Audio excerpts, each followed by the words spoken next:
weekend. Today is Wednesday, Thursday. Wednesday, oh my gosh, I don't even know. Wednesday daytime, this place is packed. And I know there's a reason why. You really want to make it happen. You really want to be big. You really want to be successful here.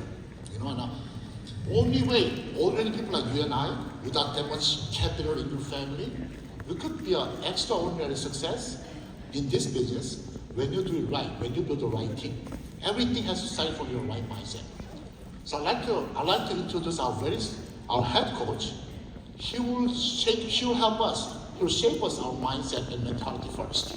Again, when you have a right mentality, right mindset, everything else is so simple and easy. Okay, so get yourself ready. I'd like to introduce this gentleman. Probably best way for me to introduce him is my favorite definition of leadership. You know, and I went to so many different books about leaders and everything, but best thing that I found is so far, they said a leader is the one who knows the way, who goes the way, who shows the way. And that representing our head coach, Mr. Xuan. He's in Southern California, San Diego, California. Let's go, you can our head coach, the one who knows the way, who goes the way, who shows the way. Mr. Xuan.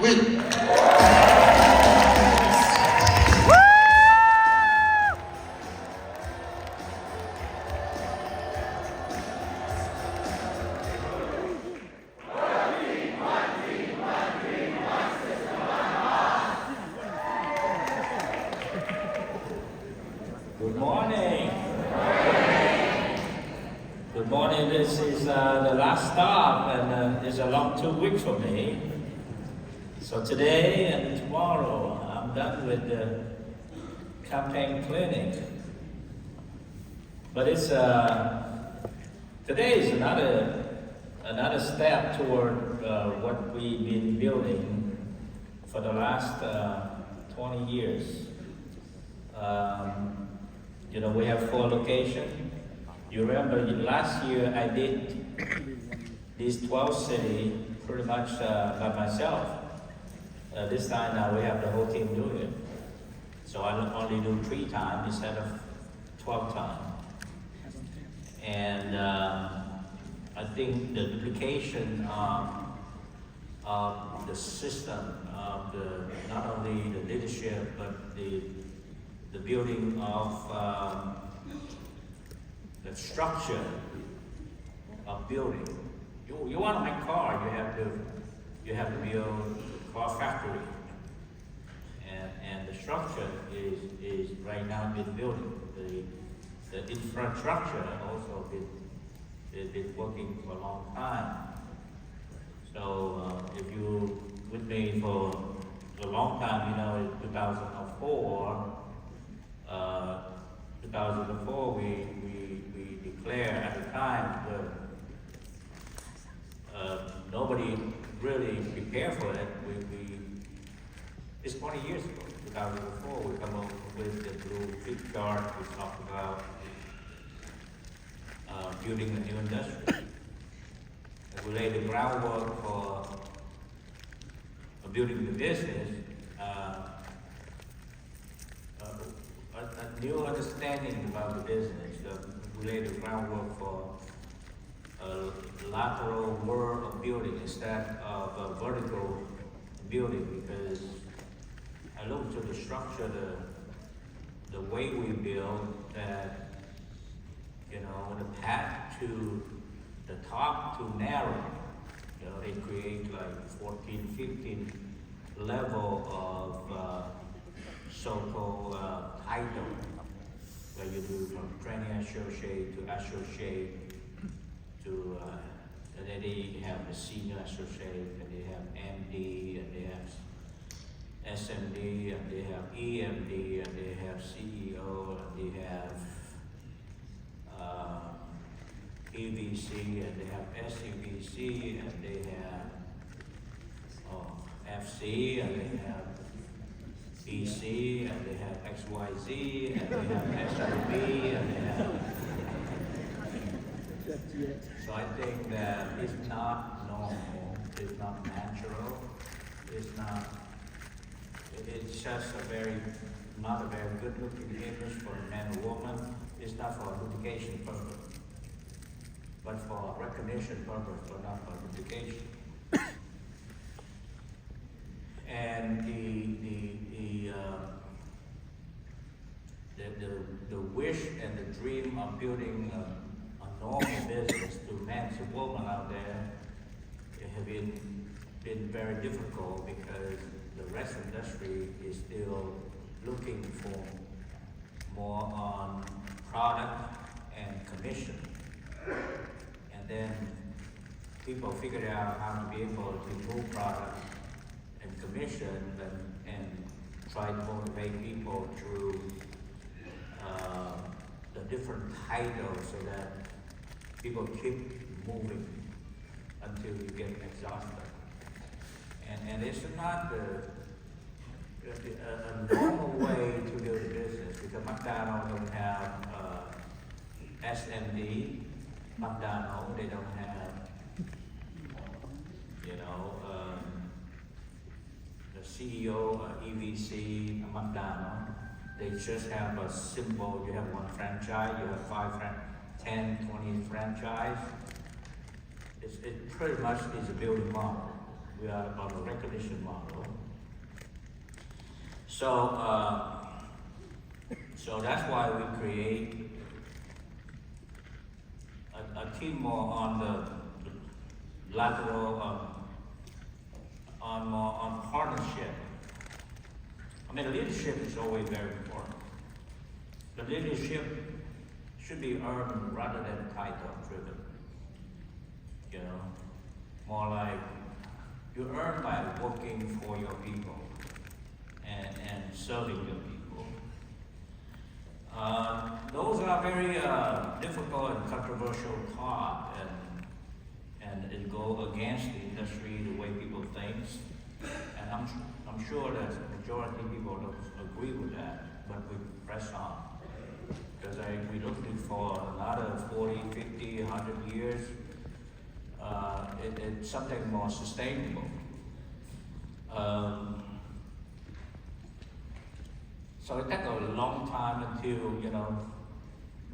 so we're working with the system where we're more on more practical model where people go to work with a number. I try to convince the people who shifting from that kind of traditional thinking, which is still is a tough job even today. Tell people are less reliant on the title, but based on the daily work, because it's a real business. And begin to get to, like the green jacket is part of a real model to build a base shop, to build a team based on 30 recruitment month, like 100 in 3 months and 300,000 points. This is the ultimate recognition for us. We have no, in my world, is that you are a green jacket because you build a base shop and you're not, rather than, so many titles, but you're not building. So those are the early day concepts, and it took several years. I think about 2014, about 2010, we begin to have a green jacket, and then 2014, we then go to the next step. We have the blue book started, and 2015, we have the workbook coming out. It's been 10 years in the financial education campaign, so we go to phase 2 to go mainstream. The reason we have the blue book, the workbook, because we make it more approachable when at the point of contact. The reason we have the new flip chart without number and commission to that, so that create more same thing, more approachable on point of contact, because if we keep going to see people and we have to explain a lot about the rules of E2 and the commission, you do this, you get 30%, you get this, you get 40%, you get this, you make 100,000, all kind of things, it become a barrier for recruiting and expansion because we're in the growing and building business. We need to educate family. We need to fulfill our true mission. So I think for a lot of new people in this room, how many of you here have joined a business less than 3 months plus? Can you raise your hand? Less than 3 months?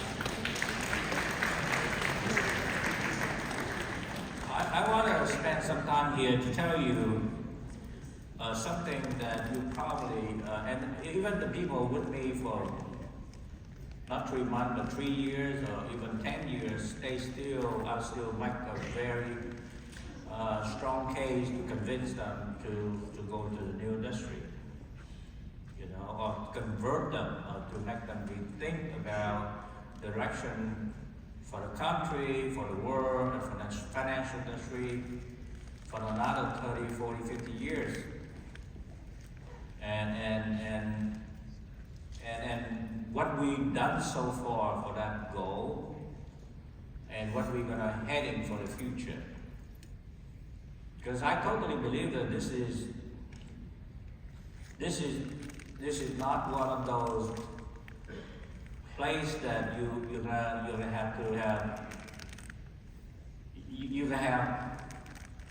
be very proud working in this industry. Something that you can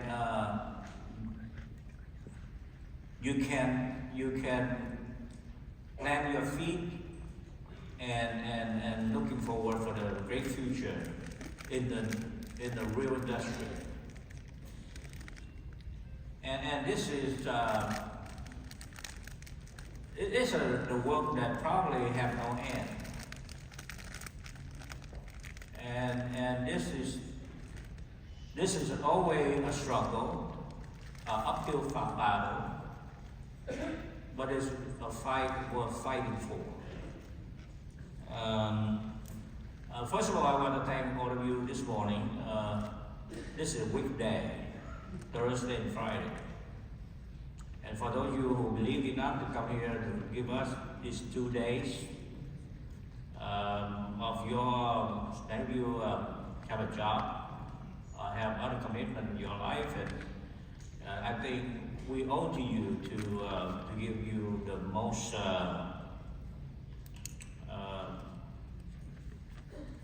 we try to the most honest effort, and so that we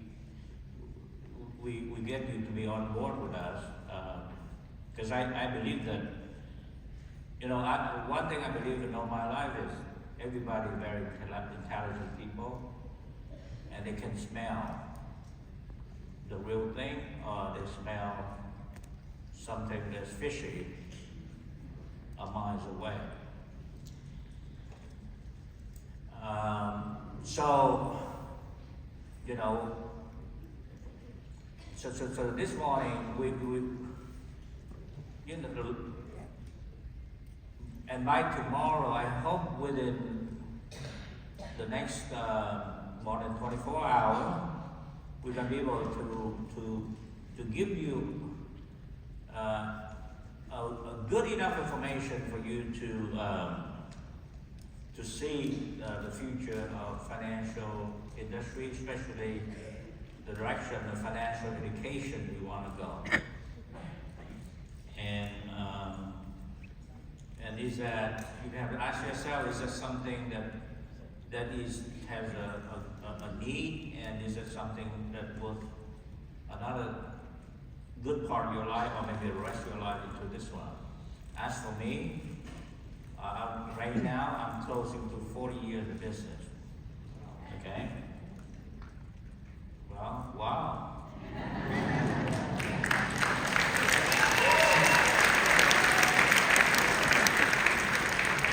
Yeah, I joined business May 1985. So right now, 39 years plus. And I think hopefully I'm gonna continue another 39 years, so we'll see.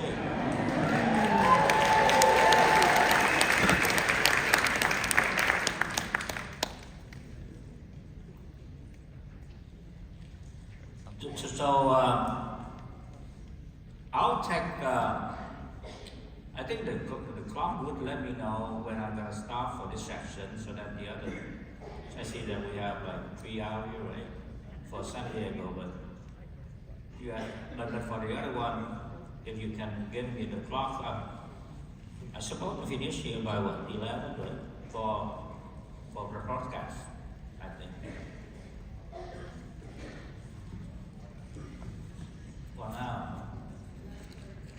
Well, now I've been mumbling for the last 10 minutes. So I should finish by 11:30, yeah.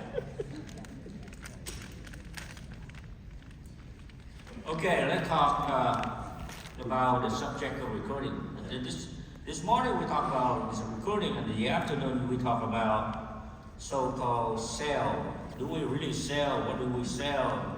And tomorrow we're going to talk about building. And what do we build? But today we're talking about recruiting. And the recruiting is pretty difficult subject to talk about. I think the hardest part of this business is about recruiting because, well, like most people when I join business, I did not know how to spell recruiting. It's not connected to people like me. My background is social worker, and recruiting is simply to me, usually it's connected to the military, the recruiting. That's all I remember. Later on, I joined business and began to realize that everybody recruiting, including, beside the military, but corporate recruit people, so on and so on, including even college recruit students.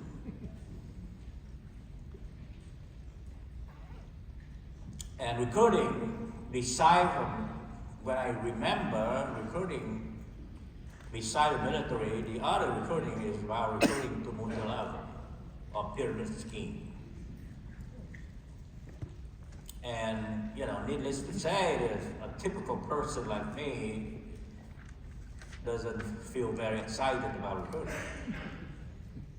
But I was recruited. I saw something that I've been wanted to be, that I want to do. I see something like little light at the end of the tunnel. I was 36 years old and just come to America for 10 years, wishing, hoping, dreaming to have a chance to be able to put my head over the water, wishing to have a chance in the land of the plenty, wishing I could be able to provide my family, wishing myself to get out of debt, wishing that I could be able to, to do provide the right thing for my family, and dreaming that someday I gotta be able to have my wife stay home to take care of the kids and so on. I saw something that may be a way out for me, but then, the minute I saw it, and I start commit to this business, all things stack against me. And everywhere I go, recruiting become very difficult. It'll take me almost a month to have the first recruiting, and because of lack of understanding. And I like to discuss the subject for you. And I think difficult recruiting, even today, is still very difficult for most people that I have a chance to work with. Even those I have problem recruit the first person in the first 30 days of my business, but today we're on the average. My organization recruiting about 10,000 people a month. That's what 39 years of build up and understanding and working on. So I'd like to bridge the gap with you.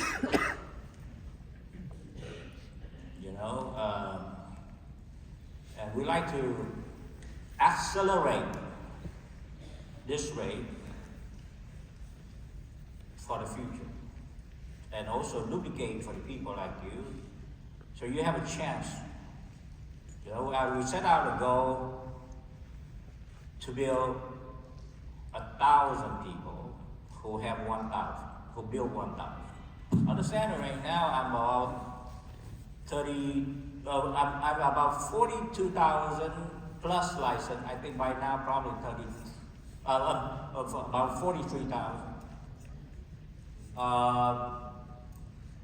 So I just need to build 1,000 people who don't do 43,000 like me, do 1,000. Which I know every one of the people in this room can do it. But I have to bridge the gap from you have 0 people until you get 1,000. I need to have you that understand.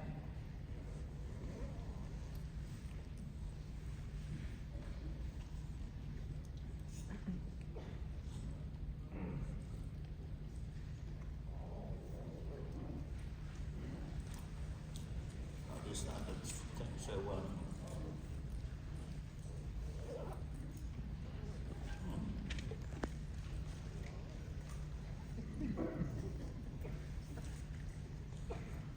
okay.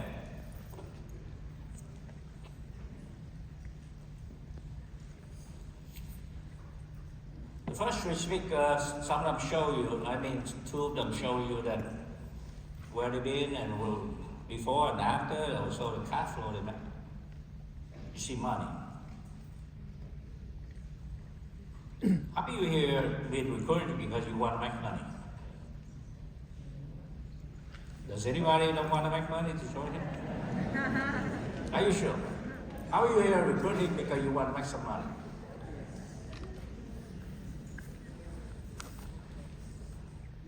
That's the problem.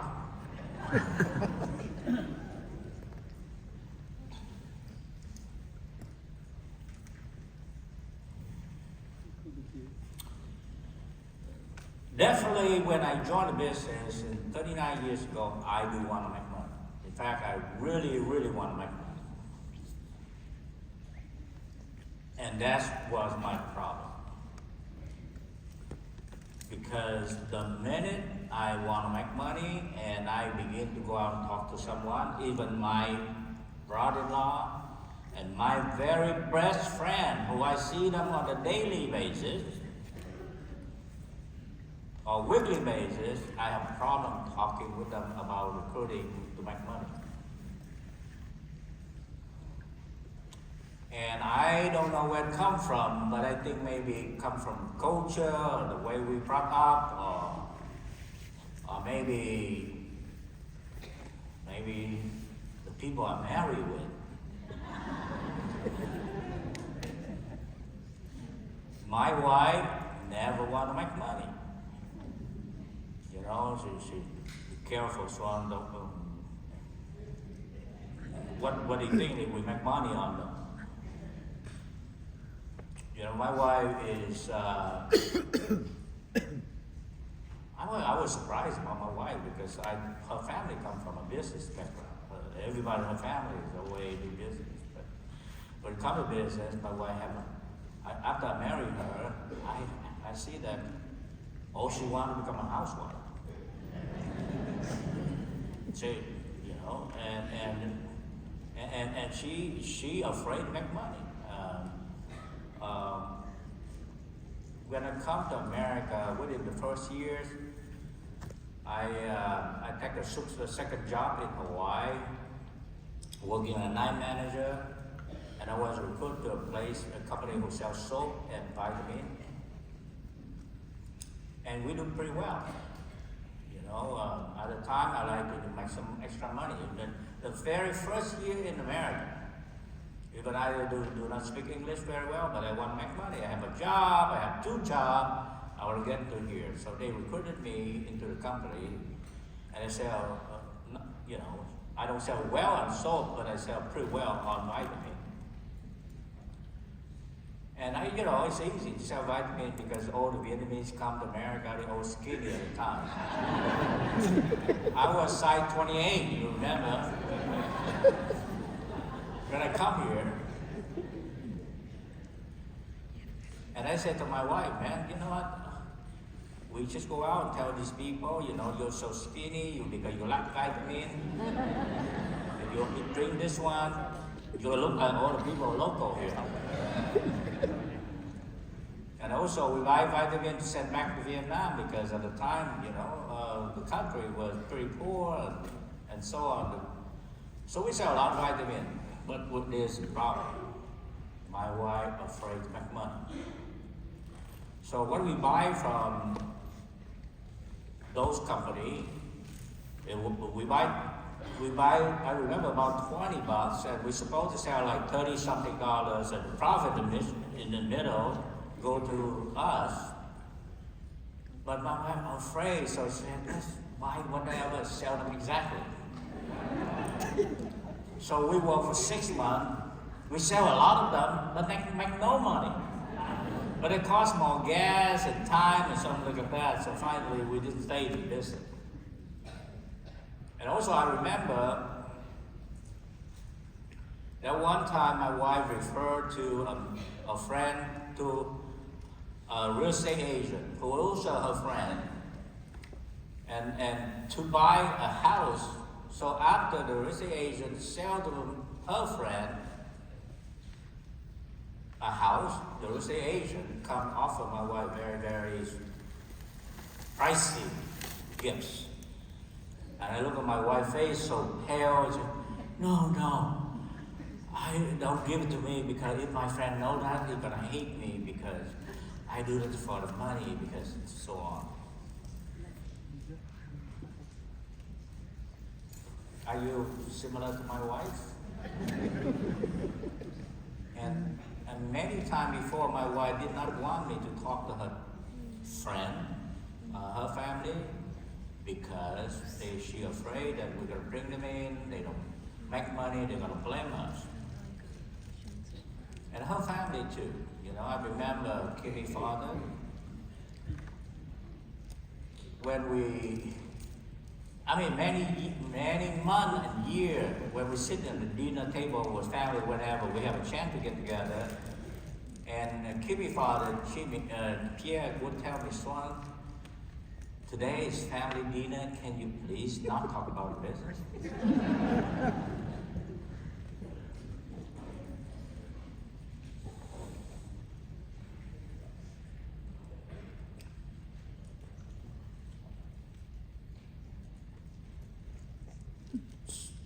So here, the guy like me, making money become a very, very difficult thing, or maybe a dirty thing. And that was many months and years I going out and I talk, and I hear all people all over the place around me. You know what, friend, don't make money on friend. Then who sells something? Everybody supposed to work for free in this country. And that's a guilt about making money. So that's why here we are. We know there's incredible amount of money in the money business. We want to recruit people to come make money, but we're afraid to talk about it.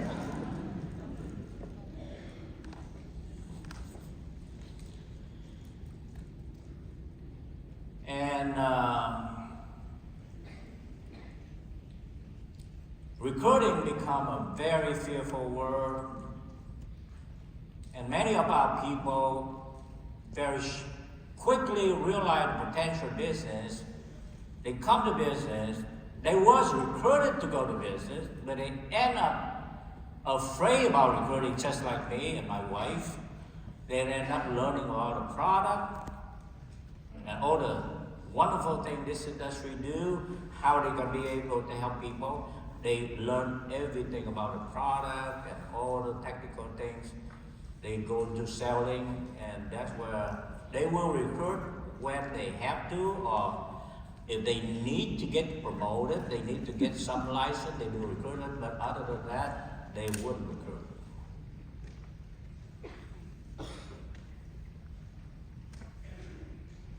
Because also when they recruit and there's people come in, they don't do anything, they get more disappointed, They get people in, and they'll get licensed, they get people become a paying.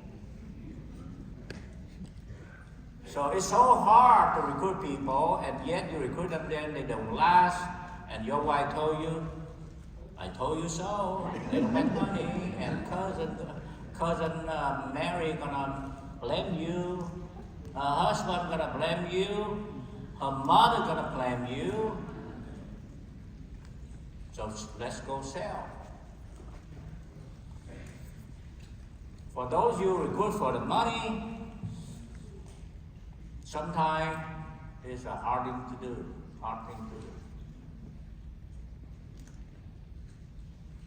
I have vehicle here.